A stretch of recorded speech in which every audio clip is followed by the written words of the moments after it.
Joining me now to debate this is Dinesh D'Souza, conservative author and filmmaker, and Ethan Bearman, host of Left Coast News.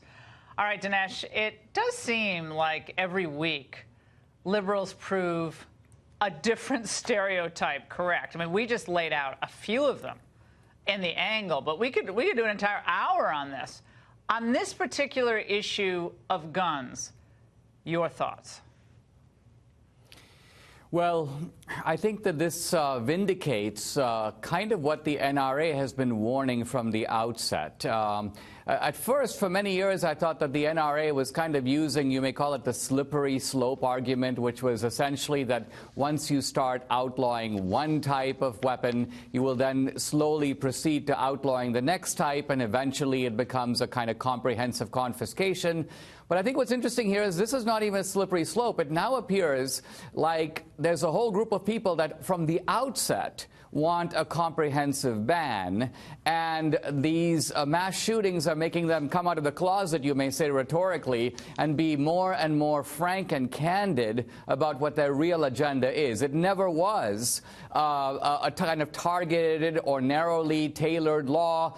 It's ultimately an all-out assault on the Second Amendment. And let's remember, too, Laura, that the Second Amendment is no less important than the First Amendment or the Fourth Amendment. So we should very jealously guard against these constitutional rights being stripped away based upon some sort of pretext. My rights don't, if you're going to abuse your rights, the solution is not to take away my rights. All right, Ethan, I want to get you in on this because obviously it's a very hot topic. We have these horrific shootings and people want to end the shootings. Of course they do. They want to protect innocent life, which is a incredibly important goal for, I think, all Americans.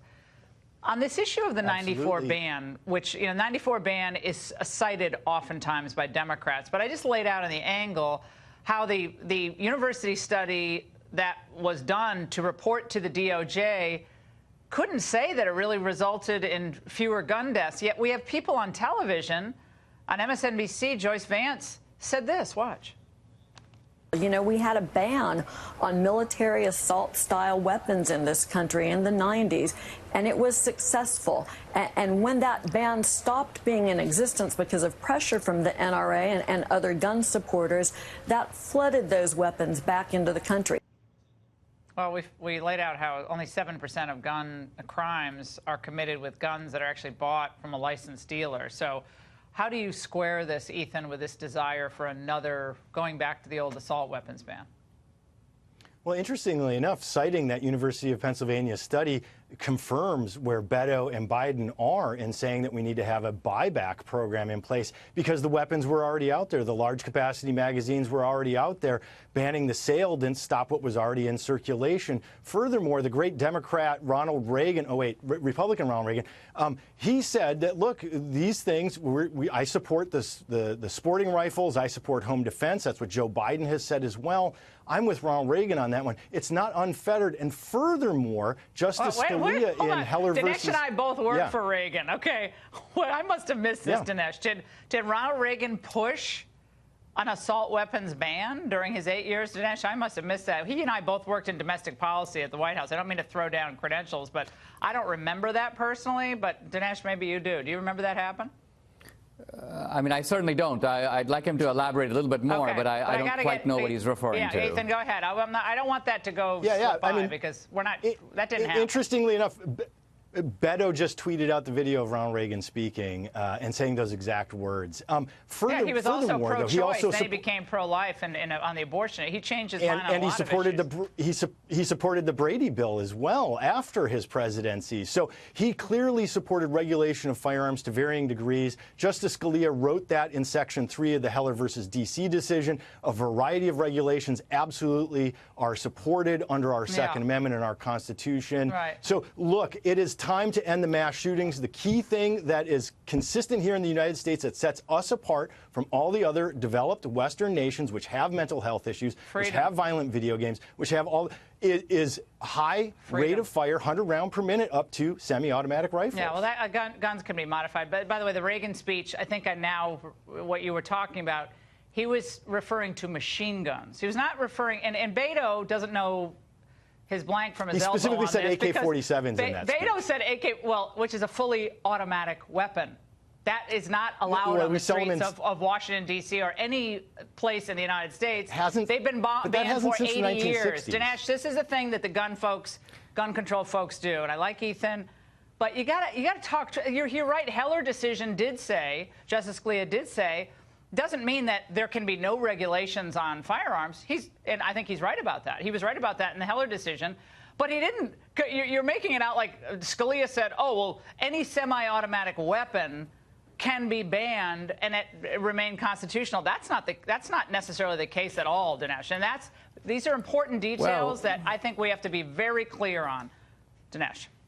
I mean, number one, there obviously, as with the Second Amendment, there are extreme cases in which one can regulate the First Amendment or even the Fourth Amendment. You can't shout fire in a crowded theater, for example. But there's a heavy burden of proof for those who would want to infringe the constitutional right. Number two, we have seen even around the world today cases where the confiscation and even buyback programs. Hugo Chavez had a buyback program for guns in Venezuela. The moment that the citizens were deprived of their guns, he unleashed criminals and so-called colectivos, in a sense state-licensed thugs on the streets, to be able to move into your apartment, take your stuff. Why? Because he had disarmed the citizens in preparation for that.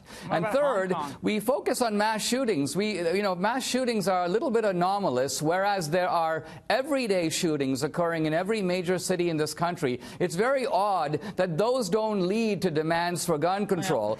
In fact, those don't lead to demands for anything. It seems that only when there's a mass shooting, an anomalous event, suddenly people go, let's confiscate the guns of everybody in America because everybody with an assault rifle poses a threat. No, everybody with an assault rifle does not pose a threat. These guys pose a threat. Let's identify the threat, find out how we can preempt it, and deal with it in a tailored and narrowly focused way. Ethan, do you think the Democrat Party, though, getting back to the angle, haven't they really have shifted on a whole bunch of issues? It wasn't going to be health care for illegals. Now it is. They really weren't for going in and taking guns, but now they pretty much are, at least a certain type of weapons. On issue after open borders, well, let's not make it a crime. Shouldn't be any crime. Shouldn't have any. You shouldn't, have really penalties except maybe some civil deal. So they kind of moved on a lot of these issues. They used to wave off these stereotypes. Well, I think that there is some truth in what you just said. I think there's a realization that we need to be stronger on some of these issues, the realization that these people who don't have proper documentation live amongst us, work amongst us. Ronald Reagan, again, signed the bill in 1986 that required emergency rooms to accept them as well. I mean, I keep going back to Reagan. You guys know so well. He signed that legislation. So, look, the Democrats today actually have that in common again. Yeah, Ronald Reagan would not recognize the current Democrat Party. He was a Democrat. He wouldn't recognize the party today. I mean, I don't like talking about people who are not with us to sit, but I mean, I think he would be shocked to see what's happened to today's Democrat Party. Thank you, panel. It's great to see you tonight.